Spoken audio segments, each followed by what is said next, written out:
like to call to order this regular meeting of the Lancaster County Planning Commission of December 3rd, 2025. A printed agenda is available outside the hearing room, and a copy of the full agenda, including the staff reports, are available online or at the Planning and Development Service Department, room 213. The Open Meetings Act is posted just inside the doors at the back of the room. In addition, a copy of all staff reports and other relevant documents for the matters to be considered by the Planning Commission are included in a binder that is located on the dais and is available to the public for review.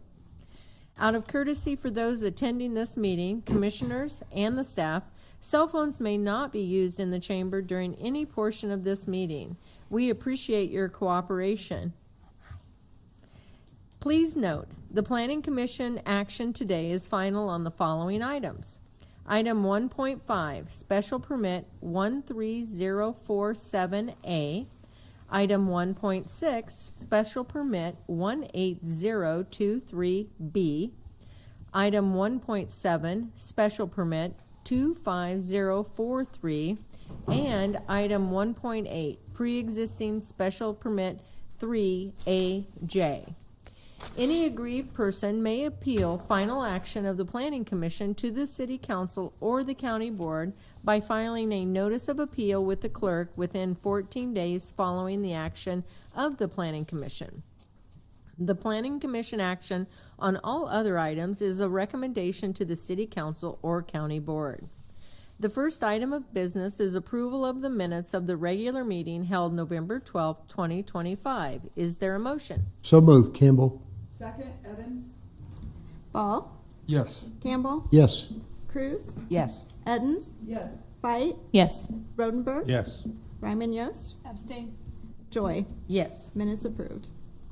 The next item of business is the consent agenda. Items on the consent agenda will be called at the same time and will not be scheduled for a separate public hearing unless there is a request from someone wishing to speak or at the request of a commission member.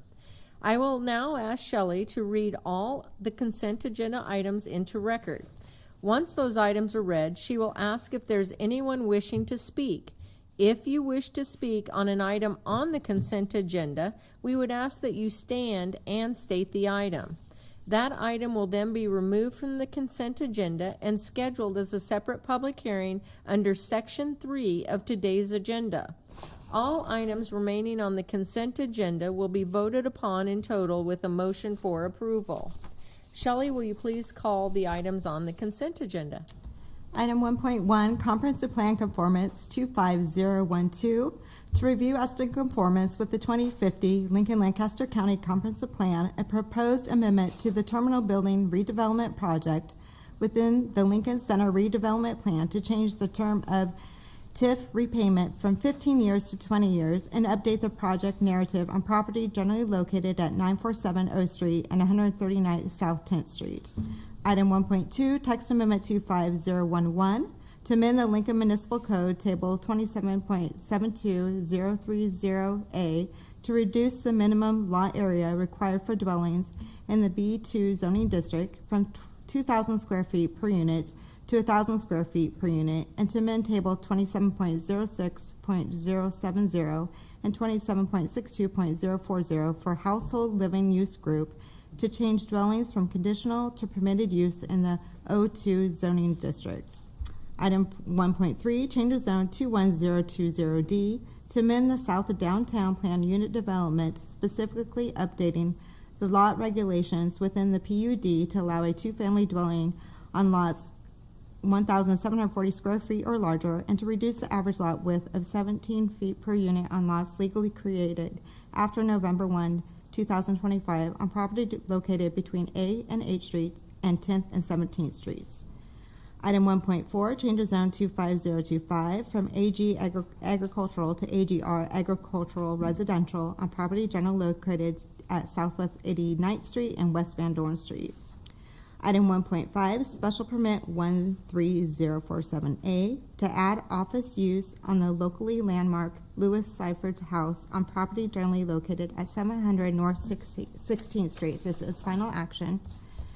Special Permit 18 15023B to allow for the expansion of the Morning Hope Group Grief Center special permit to add a parking lot on property generally located at South Folsom and West A Streets, and this is final action. Item 1.7, special permit 25043 to allow an academy for an indoor youth athletic training facility on property generally located at 2440 Production Drive, also final action. And item 1.8, pre-existing use permit 3AJ to amend the pre-existing use permit 3 to allow mini warehouse as a permitted use on property generally located at 6400 O Street, and this is also final action. Are there any ex parte communications to be disclosed on these items? There are not. Are there any ex parte communications that took place or additional information you learned while visiting these sites to be disclosed? There are none.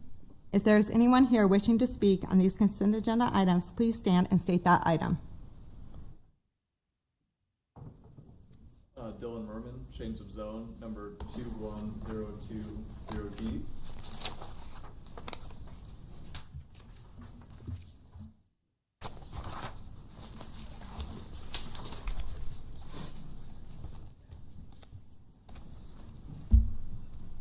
Okay, we'll be moving that to section 3. Any other input? Okay, Shelley, please call the vote. All right, we need a motion. Motion. what? Motion. I would move that we Oh, approve the consent agenda. Second, Evans.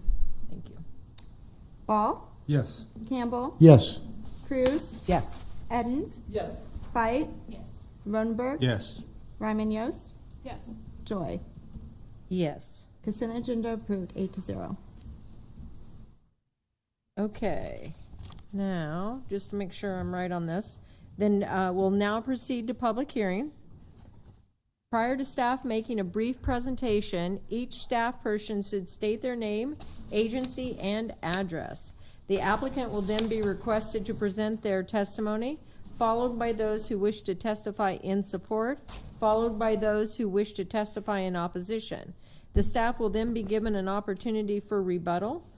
If during your testimony you have copies of documents or materials you would like distributed to the Planning Commission members or included as part of the record, please provide them to the clerk.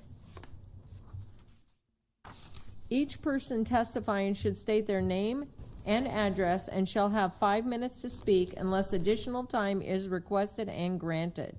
The clerk will use the light system to help aid your timing for your testimony. The lights will appear on the monitors provided. The clerk will indicate when you have 1 minute remaining to wrap up your testimony. The red light indicates that your 5 minutes have expired. Once the final minute has lapsed, the clerk will indicate your time is up. The Planning Commission will vote immediately at the close of the public hearing unless the Commission votes to defer action or continue the public hearing. Shelley, please call the first public hearing item. This will be change of zone 21020D as pulled from the consent agenda. Are there any ex parte communications to be disclosed on this item? There are not. Are there any ex parte communications that took place or additional information you learned while visiting the site to be disclosed? There are none. Good afternoon, Ben Callahan with Planning and Development Services, 555 South 10th Street. And they can switch to the computer here. I'll have the staff report. But this was an amendment to the south of downtown planned unit development, which is a pretty large, like 44 blocks inside of this larger PUD, just south, kind of near the Capitol here, goes all the way down to A Street, and then I believe between 10th and 17th. So relatively familiar. We've had a few amendments with different sites within this PUD, but this amendment in general would be a full blanket amendment to specifically the lot standards for what's allowed on a 2-family dwelling and then 2-family with. Working with NeighborWorks on this, there are some different sites, specifically older lots that were subdivided before our current standards, and then existing homes on them that may have been used as 2-family in the past might return to that. So this is just giving some flexibility on the lot area requirements beyond that. I'd be happy to answer any questions. Ooh, does anyone have any questions for Ben? Okay, thank you you. so much.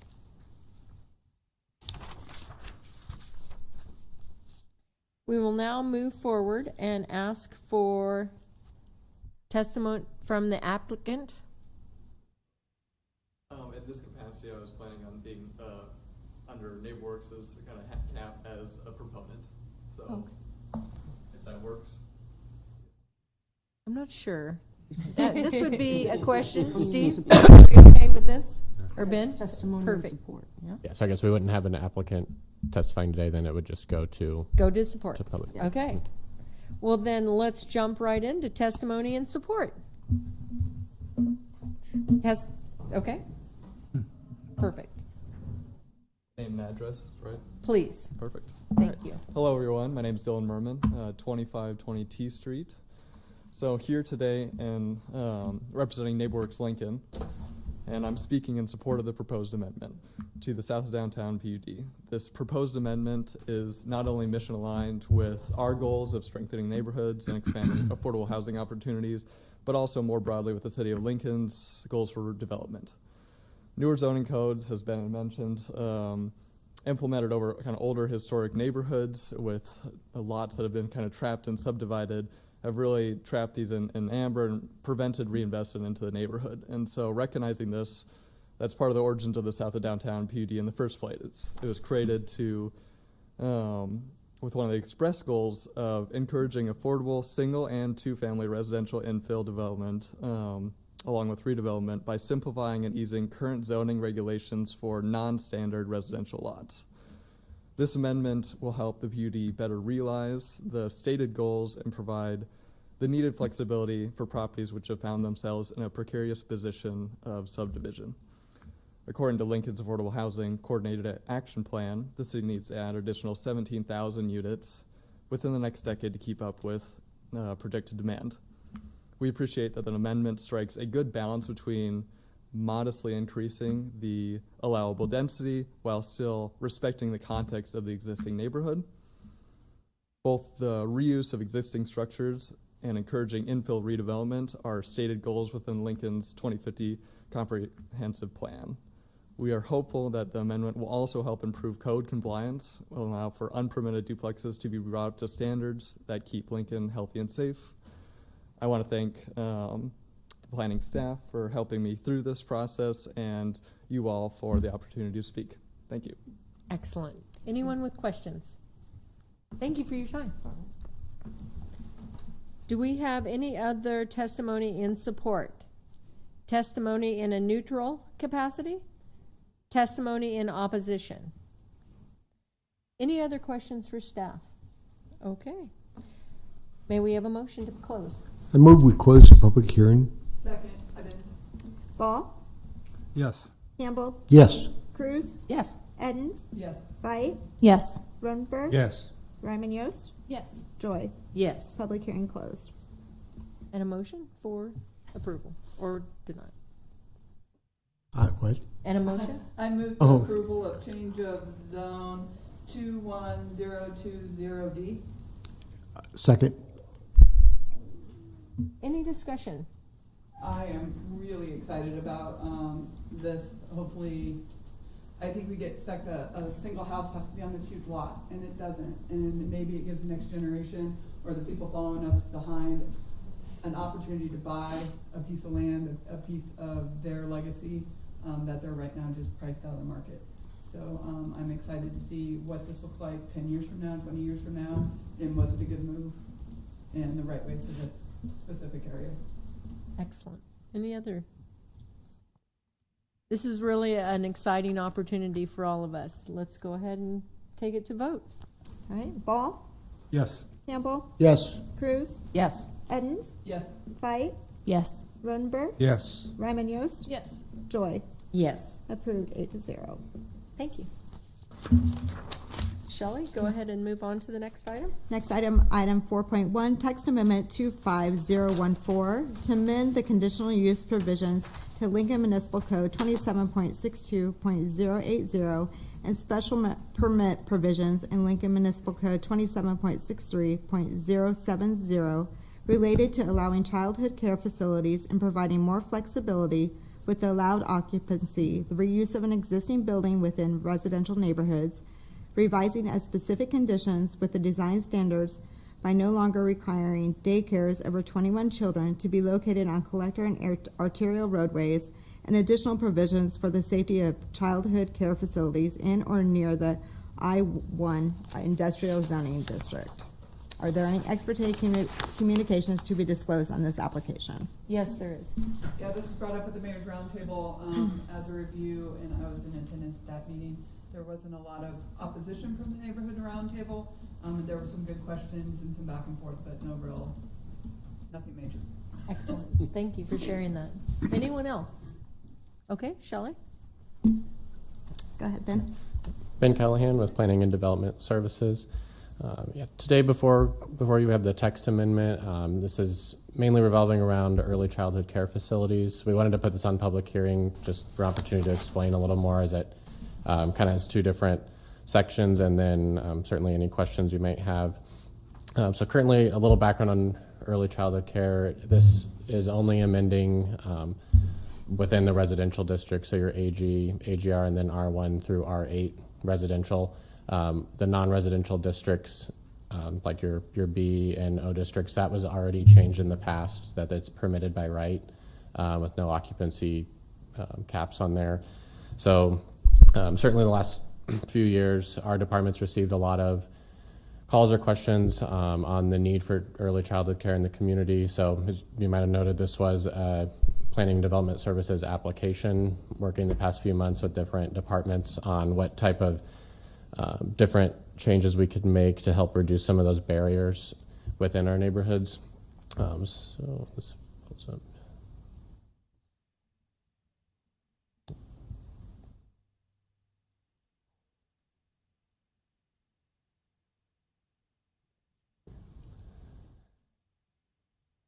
So kind of the first change we're looking at is right now there is an option to have a conditional use for early childhood care, meaning that if that homeowner was to meet these conditions, they don't have to come before you or for a special permit. But some of those currently listed, I think 15 was the maximum. So we were recommending to increase that to 20. It's important to note that that doesn't change anything with building codes or with state licensing, so they still would have to meet those requirements based on occupancy. But it does increase the amount that someone could have in an in-home if they chose to go through those code requirements. And then probably the biggest change we're adding now to conditional is proposing that early childhood care can be allowed specifically within existing buildings that you would find in some of our older or established neighborhoods.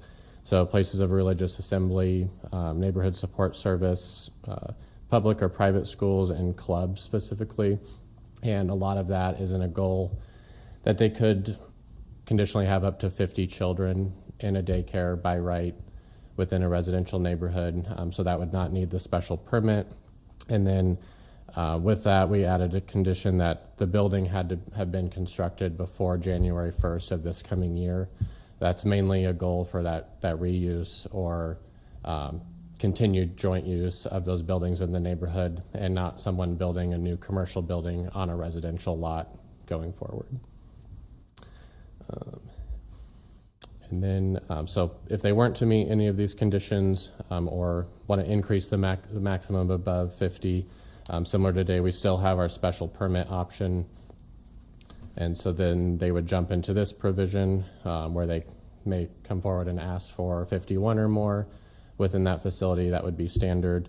And then the red where it's struck here, a lot of this refers back to our design guidelines. And we looked at what were some of the common waivers that we're seeing over time with special permits. And a lot of those are going to be on the location of the facilities. As the design standards called out, certain occupancy limits neither had to be on like collector or arterial roadways. Those were often waived, especially like when they were using existing churches or neighborhood buildings, as they're not often found on those type of roadways.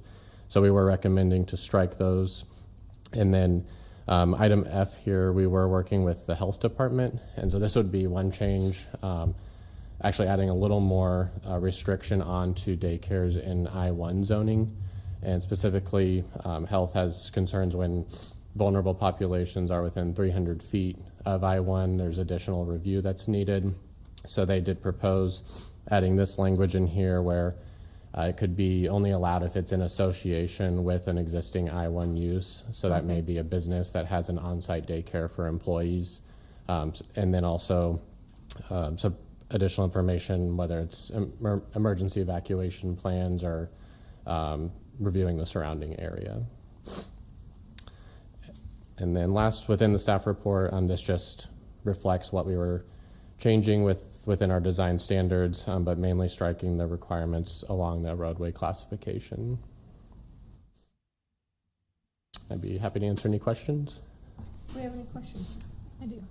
Go ahead, Commissioner. Are you aware of any future early childhood developments that are happening that might be affected by these changes or new? Well, but it's before January 1, so I guess because of that provision, it doesn't matter because it says buildings before. Okay, sorry. Just Yeah, answer my own this shouldn't question affect then. anyone It's that's okay. already in operation. So. Okay. Yeah, similar, somewhat similar clarification question. So, for existing buildings, I get that, but for section 2763, that's allowable for new construction? Or? Yeah, 2760, so that'd just be the special permit provision. So mainly on today, that's what they would be following for any non-residential health care Okay. in a residential zoning. So your standard, like if a place of religious assembly was to want a childhood care facility or lease out, they would have to go through the special permit now. So then we added within the conditional approval, they could by right have up to 50 children and not have to do the special permit process. For existing, but for new, you still have a special permit to allow more than 50 or up to 50? Correct. Yeah, anytime more than 50 would be special permit, or if someone was to want to build a new facility, then that would be special permit. Okay. Thanks Thank for you. answering. I think that's what I was getting at, so I appreciate you. Yeah. And just to another clarification question, in the I-1, if it's a business that's providing daycare, that does not require a special permit. That would require No matter To- what, in today that- an I-1, it requires a special permit.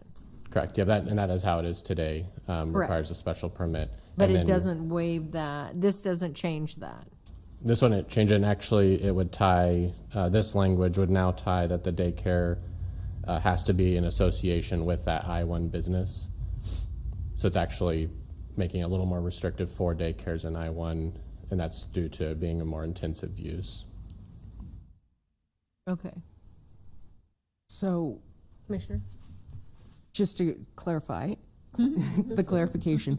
So, in the case of an existing building, an existing facility that wants to have internal daycare, because in an I zone, because of the health department review and all those other things, those things would still need to be met in order for that special permit to be granted. Correct. Yeah, they would have to show that they're in association with the business on site, and then provide, it calls out like your emergency evacuation plans or anything health would need based on that surrounding area for review. Commissioner? This is kind of the opposite of Bailey's question. Are there any applicants right now that this change would cover in lieu of having to apply for a special permit? I guess I'm not personally aware of any specific applicants. In the past few years, you've had a few special permits before you where daycares were leasing space from like a church, for example. And so in that case, this would have been helpful at the time. If they met certain occupancy limits, they would have been conditionally allowed. Okay. So Yes. one last question, I think.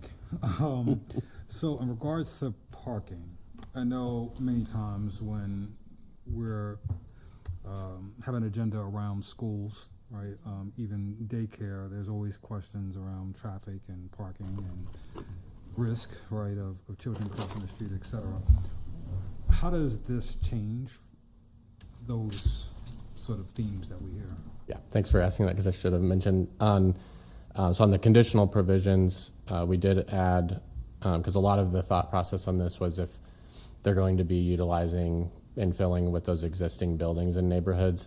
So we did call out that there would be no additional parking requirement when they're meeting these conditions. So if they're going into an older church on site, that they're able to use whatever is existing for parking on there. And a lot of time that's a limiting factor for having them locate in neighborhoods and use those buildings, because they might not have a large parking lot. And more recently, we've seen a lot of them request a waiver or to decrease parking on site. So as long as they're still under 50 children, the building was built before January 1st, then they could utilize the parking there. If they jump over 50 children or it's a new building, then they go back to the special permit requirement, and that would still have your standard daycare parking we require today.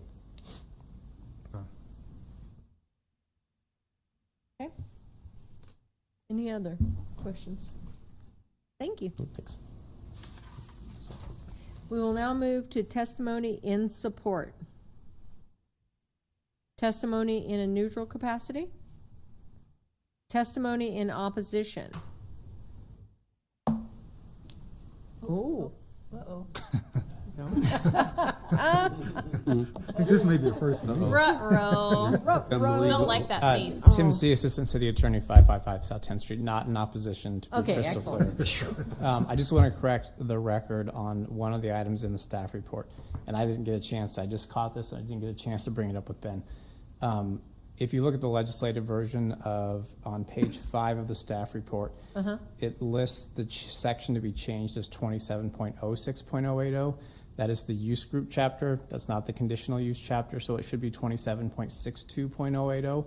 It is correct everywhere else. It is correct on the agenda. It's correct in the notice that was sent out, so I don't think you need to do anything with it.